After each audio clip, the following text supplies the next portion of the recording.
Okay. Can I explain the Trans-Pacific Partnership a little bit more, since none of us have been able to read it? I know about it only because a lot of it has been leaked. You know, Edward Snowden. Thank you. And what I know from the leakage, and I've also talked to a number of members of Congress, they are having a hard time getting a hold of it because it's a classified document. It's classified for absolutely no good reason.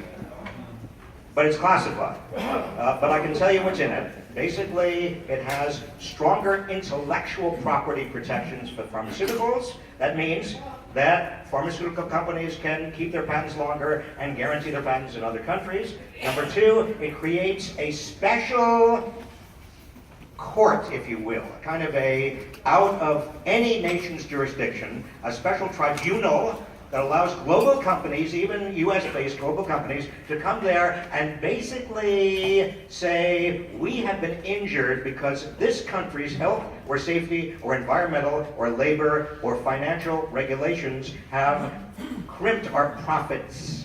And we therefore should be reimbursed by that country for the profits we've lost. And the tribunal members, who knows how they're going to be appointed? Probably by the same big corporations that created the tribunal in the first place.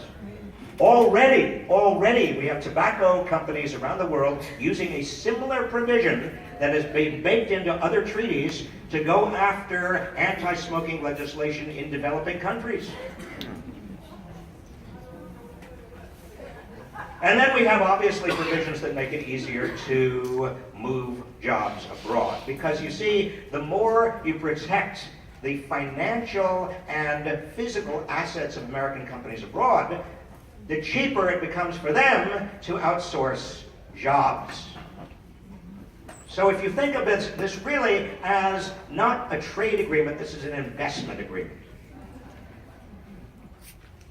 And the president is justifying it now as, you know, and by the way, I think, and you may disagree with me or agree with me, I think Barack Obama will be known as one of the best presidents we've ever had. I really do. But on certain issues, he's wrong. And this is one of the issues that he is wrong on. And it's a big wrong. It's not just a small wrong. And we've got to raise our voices very loudly, and particularly if Hillary Clinton. You know, did I tell you, I once dated Hillary Clinton. I mean, before she was married. Do you want to know more about this? I don't think we have the time. You don't really want to know about this. Well, when she was in college, she was president of her freshman class, and I was president of my sophomore class. We were at different colleges, and I suggested a presidential summit. And she came to my college, and we saw a movie. It was Antonioni's Blow Up. Do you remember that movie? And now fast forward to 2008. In 2008, I got a call from the New York Times. A reporter at the New York Times said, you know, we found a collection of her letters from college, and she mentions she went out on a date with you. And is there anything that you can tell me about that date that might shed light on how she will function as a president?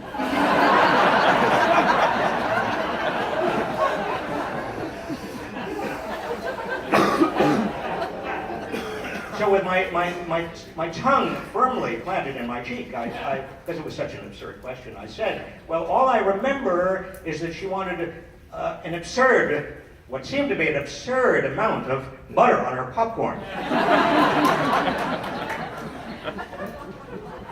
And then there was silence. And I thought he had hung up. I said, hello, and he said, I said, are you still there? He said, oh yes, I'm just writing this down.